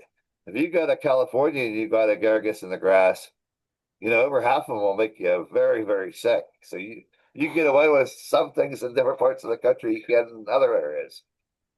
And this one, I agreed with it, but I think they just split lion. They're just splitting the lion's mane up into a number of them. And I gotta pay attention to how you tell them apart. But it's one of the bearded tooth mushrooms. Bonnets, some Mycena. Let's see. I think it's Mycena, I don't know which one. And it's hard to learn. Like I do probably know 20 or 30 or more, maybe more than that, Mycenas. But they have whole books, just nothing but, monographs, nothing but Mycenas. So it can be a hard group to do. Area. Where we at? Oakmont.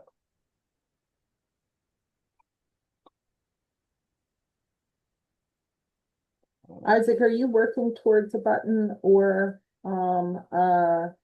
becoming an identifier, Ooh. just out of curiosity? Yeah, we haven't uploaded anything. We haven't uploaded our observations to the button tracker yet. But we were planning to next time we had a meeting coming up. Right. So as John's looking at this on this screen, I'm looking to see if it is in the Western Pennsylvania project, but Oh, he yeah, I see. really, I was going to say, well, I'll recap this as we get toward the end, like put things in our project. It really, really makes a huge difference. Yeah, yeah, I don't think it's, wait, let me see. Let me click on it. I clicked on something around. Hold it. Go back. Is it in our project? I didn't put this one in our Oh, yeah, project. it's not. It's in Yeah. Oh, that's Ohio. That's Ohio anyway. Ohio, so And I have noticed a couple people have managed to squeak in a couple of them that are in like North Carolina and Florida in our project.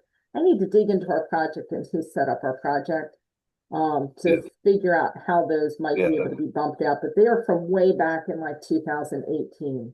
yeah. Like this one here, you can see it's PA, but it's not in the project. But I showed you how to batch it. So you just go on, like when I showed you how to batch them all, if it's in the project, it won't put it in there again. And you can just go and batch, and you can have everything you have that was, put a filter in, found in Western Pennsylvania. It'll batch everything up in 3 minutes. It's Right. And if the project is set up correctly, you may or may not get a notification that says these cannot be added to the project because they're Western Pennsylvania. I'm sorry, because they're Ohio. Like it just won't add it to that project. It's not a big deal. But you can use that batch setting really, really good to go in and get things way caught up. yeah, I think I mean, we only started mushrooming in, was it April or Yeah. May? We were unsure like what what was kind of like appropriate to add to the Sure. project. Because originally I was just uploading things that got research graded. I didn't know if it was like just upload blanket everything or kind of what the protocol for that was. And this is why we kind of really emphasize, like, don't feel like you need to become an identifier in 15 minutes. iNaturalist is wonderful in many, many regards, and there's a learning curve in other regards.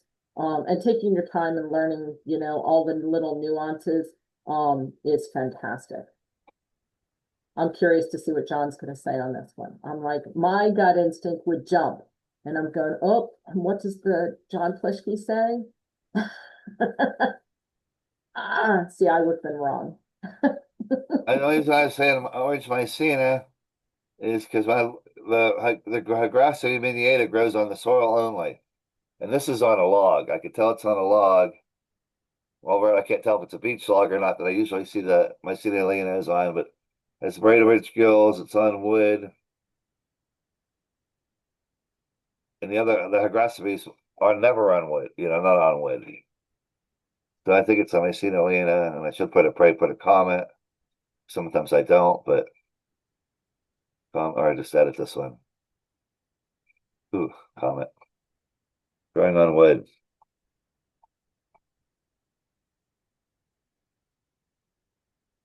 Never.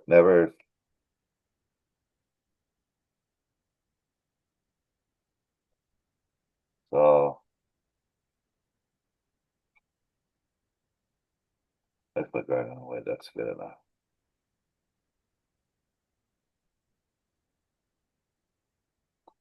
I think it's orange dome, orange cap, orange gills.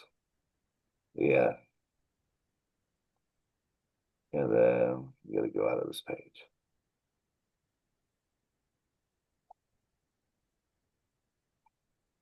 Go to moratorium.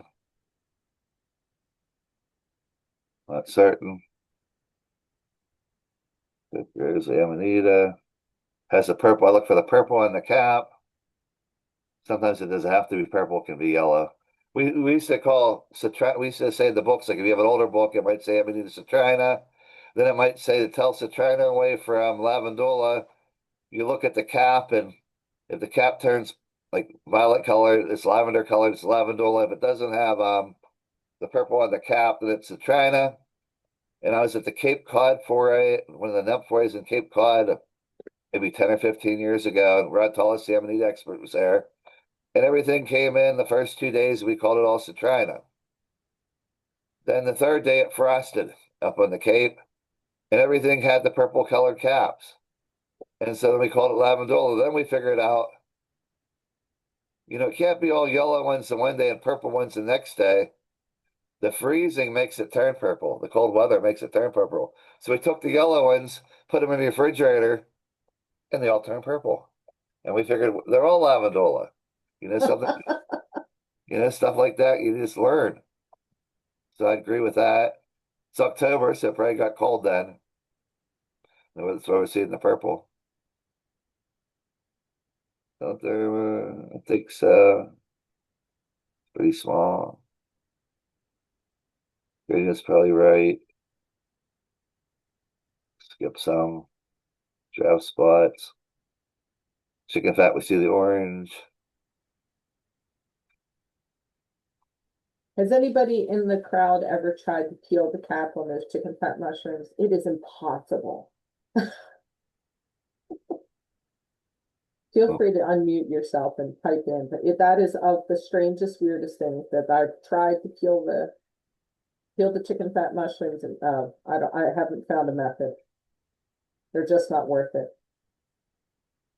They are supposed to be edible, and Mike Henry will not eat them. Does that give you a good indication that they may not be worth it? Almost blue and tingly. That's the reticulation on the top.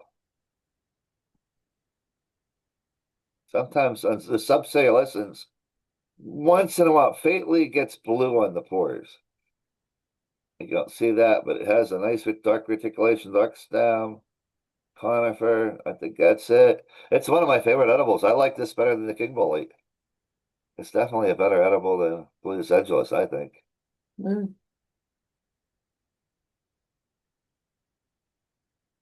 October 11th.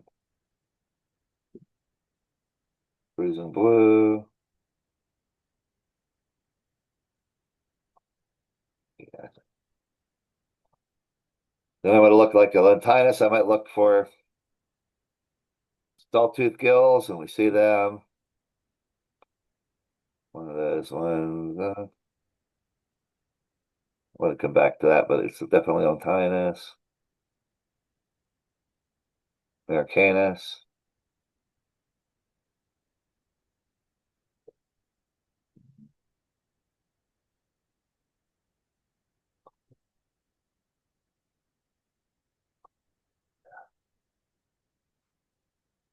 Yellow.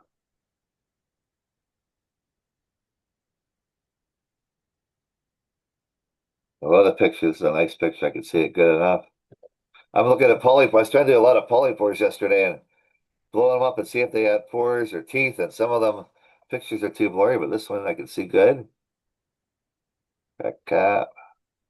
You can tell it's on a locust tree. John, go back to that one for just a brief second. Go to the second picture. See how really, like that's a really, really great, easy one to know that you're looking at a locust. Sometimes when you're zoomed in a little bit too much and you're only looking at the mushroom, it's harder. I know a locust bark really, really easily, but locusts are one that just jump out in the woods. And most of the time you can identify the tree by the cracked caps faster than you can do the cracked caps by the tree. But yeah, I was going to say that one's, taking that additional picture. Thank you very much, Isaac. That's a great one to use as an example.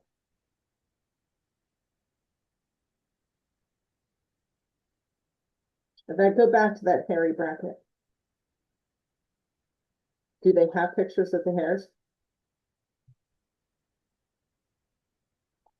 Yeah, see, this is where like one more picture. Yeah, there they are right up at the top, but zoom in, get that extra picture. Yeah, I would probably err on the side of, yep, that's it. But knowing and seeing those hairs is what's a key identifier, at least when I'm the one doing the identification. I'll leave John to his personal Yeah, discretion. I'm gonna skip that for now. I'm gonna look at, I've got the new polypore book. I just want to take a look at it a little better. Sure. John, not to interrupt you, but I was going to say we have about 15 minutes left. Do you want to jump to Marlene's or Teresa's? Because they both had put their names in the chat. Okay, let's do that. And then I can hit them afterwards. Filters. All right, what's it? M-S-T-R-E M what? S-T-R-E-G-E. Yeah, I got it right here. Yep. Is that you, Marlene? Okay, sounds good. Nice thumbs up. Thanks for leaving your camera on. California again. NCI. Could be. I think it is. I think we got French and we got cicadas, and the one has a dark black sport print, and the other one's just more dark. Cicadas, I think, has a black, but I can't tell the difference. Looks good enough. Skip over a couple California.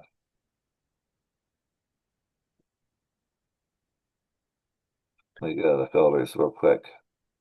For those of you that have put yours in the chat for today, I'm gonna help out John by sending these to him on his Facebook Messenger so that he can quick jump into those IDs and finish working on these as the day progresses. But at the same time, thank you again for sticking your hand up and being willing to volunteer. Yeah, we'll get them all done. Yeah. All right, so I got Pennsylvania. Saprillas, yeah. 3.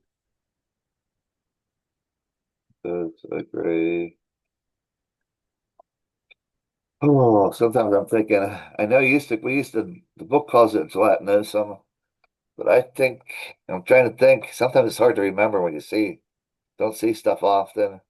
I think it might have it, we're calling our North American stuff by a different name now, but I'm gonna have to look that up. I don't want to do that now because that might take me half an hour to get out the stuff.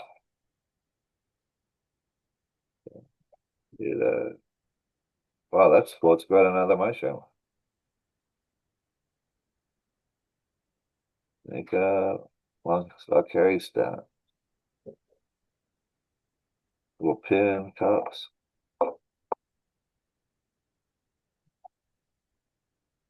Purplish gills.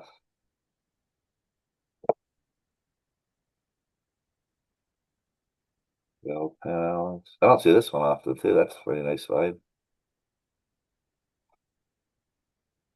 The maze. A lot of times this one bruises pink. I'll use that to help, but I can tell it is. What's this one's? Fox Chapel. Okay. Well, what surprised me that the club learned, we used to call this Leucofolia decorosa, and I thought, that's the only one. And I've never heard of another species. And if you look at the Cook's Forest finds and you put DNA, you put Cook's Forest, we're getting a different species that looks just like this, but it's a different Leucofoliota, and it goes by a different name. I don't know how to tell the two apart yet. A lot of times we'll notice that, and we just got to figure out if there's a way that sometimes there isn't, sometimes there is. I'm going to agree with this, but it could be wrong. But I don't think we got any ones from Pittsburgh identified as the other species. But if you look at Cook's and DNA stuff, there's a couple ones that we call decorosa that are not.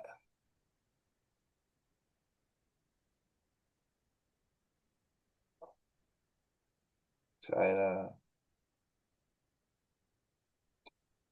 Camera up. Another really fun feature in iNat, for those of you that are attempting to learn Latin better, I'm really surprised that John has his iNat set to English as its primary with the scientific name as the secondary. I figured out how to do that and split it. John, can you go back to that white cheese. See if they've got any pictures of the split one, because that one's in Fox Chapel, so chances are, yeah, that's the normal white cheese. As you get up towards Cook Forest, and John had just said this, there's another one that's like Trianomyces galactica. Is that the right word? Yeah, Am I saying darker that in the correctly? center and Right, right. Yeah, there's another one as you get up towards Cook Forest on that one. But yeah, there's a way to set it. So those of you that are trying harder to learn your Latin can flip your iNat so that it's primarily Latin with the common name not as emphasized. And it works both ways, but it really does help you learn that Latin faster.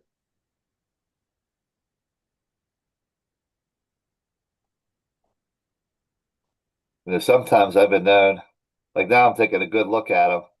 Sometimes I've been known to go in the main screen and just go down, but it's hard to tell. On some things, you have to skip them unless you blow them up. Pear-shaped puffball, there's no wood. This one grows on this one's parasitic on black jelly roll. Exidia, I can't see the black jelly roll, but I'm sure that's what it is. See if we can see a black jelly roll. Sometimes you can see a little bit of the black sticking around the edge.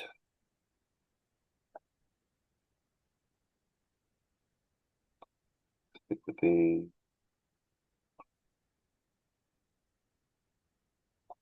Goes. Russula mictica. I think it's probably not a mictica. I think a mictica, when I read about it, it only grows in like sphagnum moss is what I read one time about it. And I don't see a bog. If it had sphagnum moss, I just click agree, but since it doesn't, I'm going to agree with Julie to say Russula. I might be able to recognize 50 species of Russula. There's just too many. I think Brian Hunt's keeping track, and forget what he said in the state of Indiana. They have over 200 species of red cap russulas. You need a microscope and then some to try to identify these things. Yeah, but kudos to Marlene for showing off the peeling of the cap. That's another identifying feature Yeah, on that's the key. those russulas. And I was gonna say kudos to you for throwing that in there as an extra picture, because that's of the identifying thing. And Marlene, I don't know if you ended up getting a reagent kit that we built last year. But those are really great to work through with the russulas as well. Where would you recommend buying those kits that you're talking about? I was gonna say, we'll have them at the next meeting. Whenever we have, yeah, I was gonna say they're $15. Don't hesitate to tap me. I usually have at least one on me. And then if you go onto our website, you can do the whole, you can look at my whole slide deck from last Mushroom Education Day. And learn some things. And really fun little tidbit in there. We have a new member that joined in October that is a student at Pitt. So it'll be interesting to see what we learn about reagents from Pitt. Just reagents in general, not necessarily reagents in relationship to mushrooms, but they're coming back to us with really great information on reagents in general. Awesome. Thank you. Mm-hmm. Yeah, this one I'm looking at, it sort of does have the purple like lavandula, but the scales are too big. Not sure which species, but I agree it's not lavandula. It's got a lot of them. It has a dark edge on the ring too. I should probably know that 'cause that's a distinctive feature, but I can't think of what it is.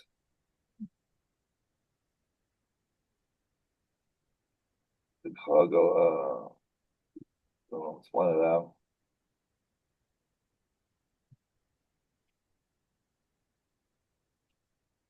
The Lotus Americanus. Now I used to call, I gotta rethink my Trichaptum IDs. I might be wrong on a lot of my IDs anymore on Trichaptum because we're always learning. But I can tell you there's at least 7 or 8 species of Trichaptum. And I used to say, what I learned from the people in Montreal and Quebec was when they taught me the other one, I caught them if they were growing like on cherry trees around here, and smaller ones I caught by formy. And if they were growing on poplar trees around here, and the fruit bonnets used to look maybe 3 times as big, or at least twice as big as the average by formy. I Hmm. call it like Tricheptum, some Tritaceum.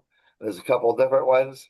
But now people are telling me I have to look at some DNAs that the ones on cherry trees, which I think this is really not by formy. It's really Tricheptum, some Tritaceum. But I'm gonna have to do a little more research before I get this straightened out a little in my head, and how we can field test them. I have been wondering about that because I did notice there are multiple ones that to me look kind of the same. That's what I call it in the past. I'm just gonna call it that Yeah. because I need to look it up more.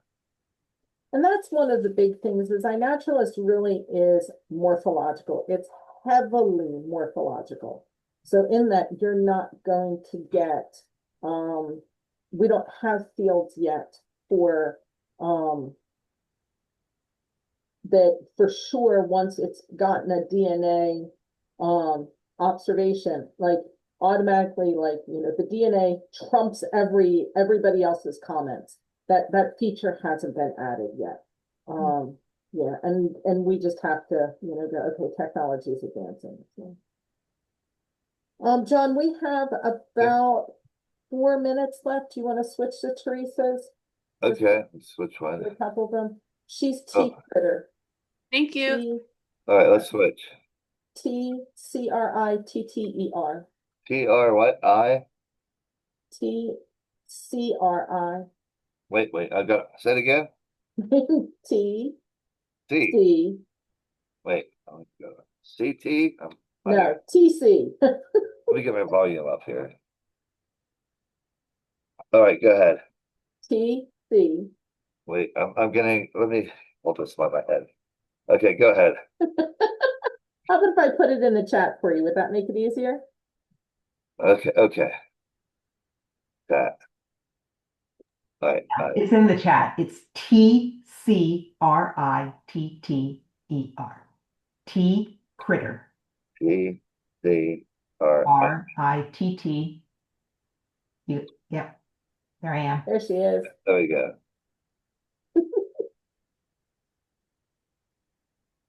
Let me get rid of this. I can close that. Golden ear. A lot of people call this, depending on what they're growing on stereo. That might be more right than what I usually call them. It probably is, but I gotta study those up a little more. I can just tell by the cap color it's Tremendous versicle. I don't even gotta look at the pores. The woods. Yep. That's weird. They can be gray, they can be yellowish, they can be brown, they can vary a lot. Yeah. Number of species. And one crust looks good.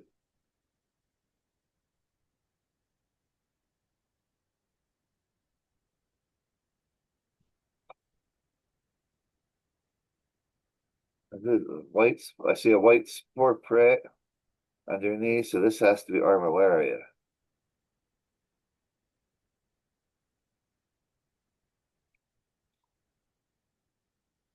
Armillaria.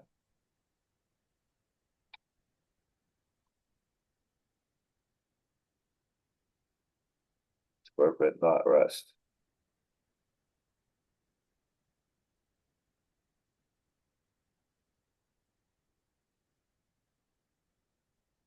There we go.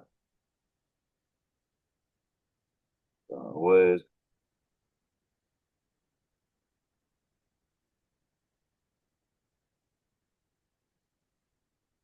Goes. I gotta go to Philadelphia. I'm gonna go to Philadelphia much of my. You got a nice club out there. Teresa, you live in the Pittsburgh area though, correct? Yeah, okay.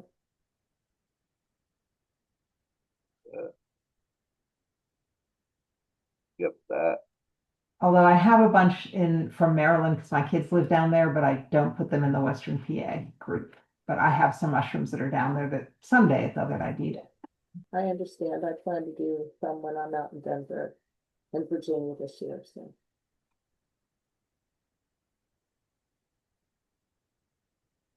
Oop, I lost it.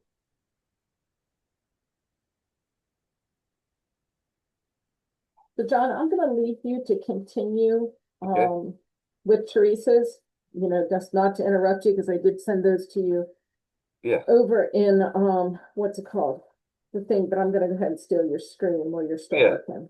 yeah, good, take it. Yep. Share.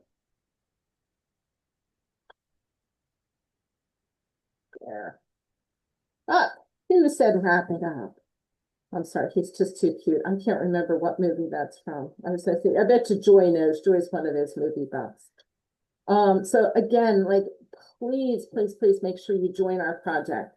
If you need coach, do not hesitate to reach out. Like, I can happily jump into a short meeting with you and work through how to get these things.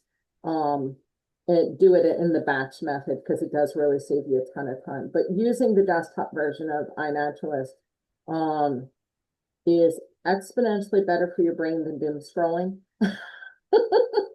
I was going to say, I keep my laptop in the living room just so that I'm not tempted to doom scroll from my phone.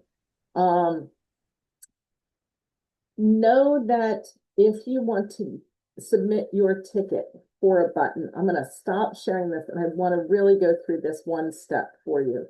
Give me one second, hit stop share and bring another screen in here. And then I'm going to get back to sharing and get this back up onto my screen. Here. And you go to my iNet.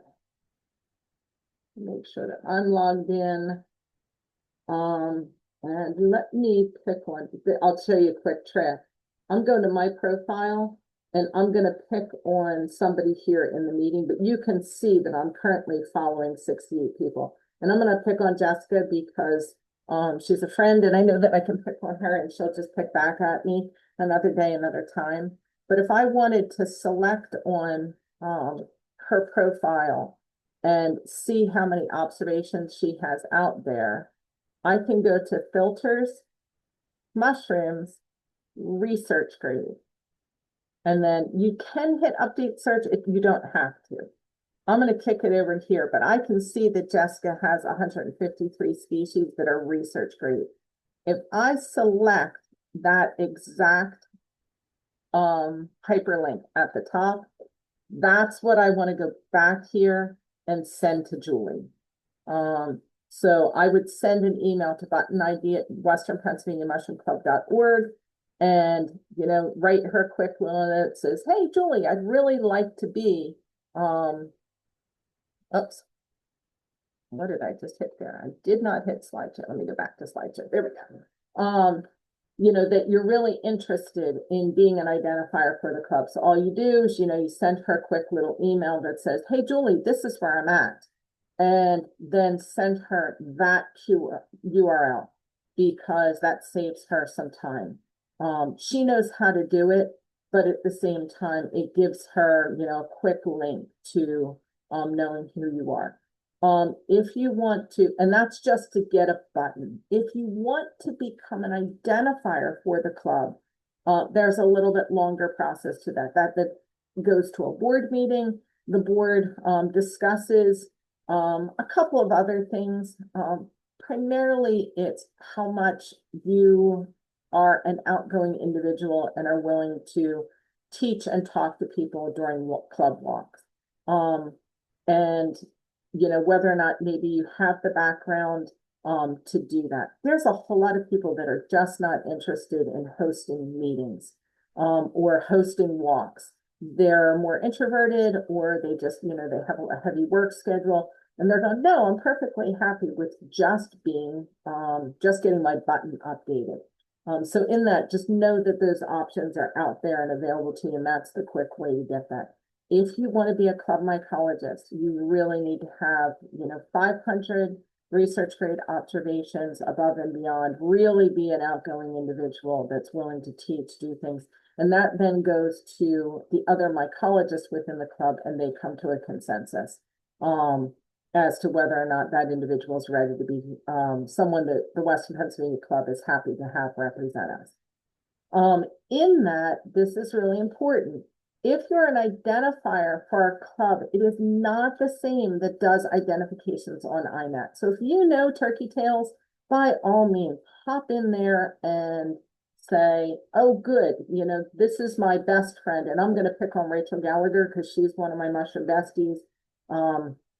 And, you know, I very easily knew that Rachel and I were hiking at the same day at the same time. She was working towards a button. I was working towards a button, various buttons. And we know that it's fall and John's swamped.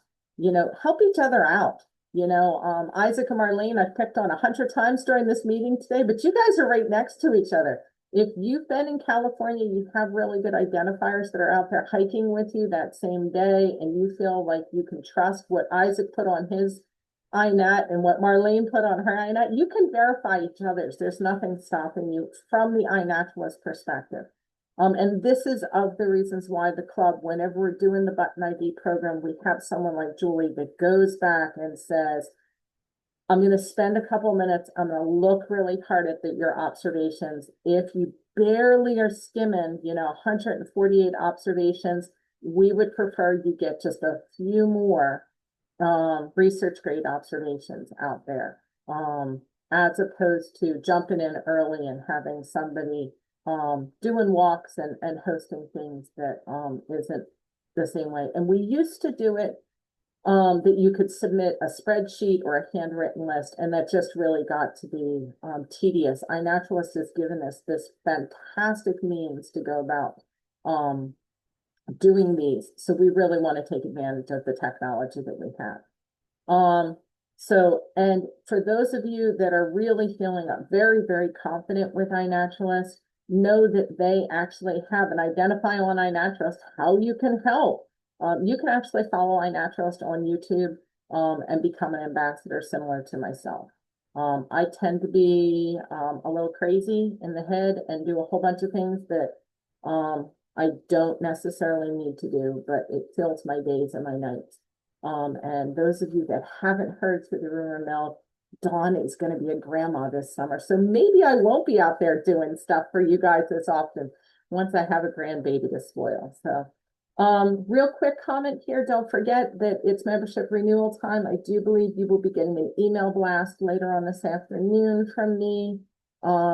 You know, reminding you if you don't, those of you that have already renewed your membership, you've already gotten that email. So some of you are, you know, don't even need to renew your membership. I think we had about 67 people that had already renewed. But you get monthly meetings, you get really, really cool things, like mushroom kits from our annual cultivation meeting. Obviously the newsletters, which are ridiculously invaluable and concise and really help us keep moving. Advance notice of mushroom walks and other local, regional, national events. There's quite a few of us that like going to those national and regional events. The photo contest, and I didn't put a little bullet statement on there. One of the added bonuses this year is the costume contest has gone over so well. We're going to be doing a costume contest again this year. The Facebook group, and then I did throw a quick little note that the membership dues had increased. Last couple of comments before we take questions and answers, because I think we've covered quite a few during the meeting. Currently we are in the winter continental myco blitz, which is odd for those of us, but if you can go out there and get some mushroom popsicles this week, don't hesitate to collect those for DNA and send those into the continental myco blitz.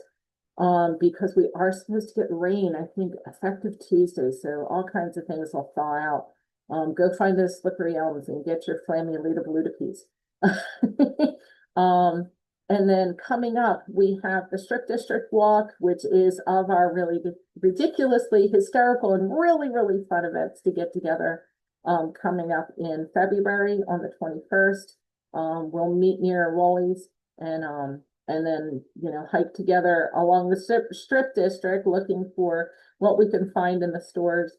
And then we already do have our permit done for the Winter Tree ID/Chaga Walk. I can't emphasize enough that that is out in Somerset County. So get together with a couple of your mushy friends and plan to carpool out to that one. It's a lot of fun, and usually by around March 21st, we're getting warm enough to spend a day outside together. And then just a quick wrap up. John, those of you that had mentioned in the chat, I've already sent those over to John, and we are so grateful for all the things that he does for our club. But message him through Facebook Messenger or the messaging feature with iNet. Because you get so many emails from me throughout the year, also, please don't hesitate to just hit a reply, to any one of your meeting things and say, hey, can you look at my iNet, or can you start following me? I'm working towards a button, and I would really appreciate somebody giving a look at, this mushroom or that mushroom, or looking at your whole account, like Teresa, Isaac, Marlene, and Marissa had done during the course of the meeting. We are really, really happy to help you out. Does anybody else have any other questions? I'm looking back at the chat here because I know I saw a couple pop up. But feel free to unmute and voice any additional questions.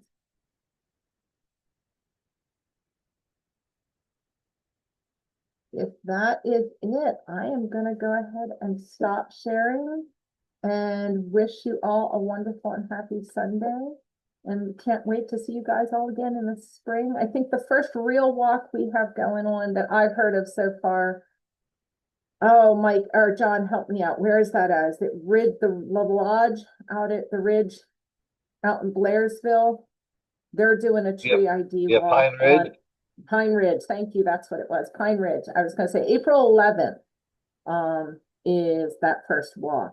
That I'm aware of. I won't be surprised to see that one, and obviously the one at what do you call it coming up, Gallitzin, the Chaga Walk. Those are of the first ones, but that one we're going to do kind of as a Morels 101 walk for those of you that are out looking for Morels early in April. Sounds good. Have a great Sunday, everybody. Thank you. Bye. Thank you. Thank you.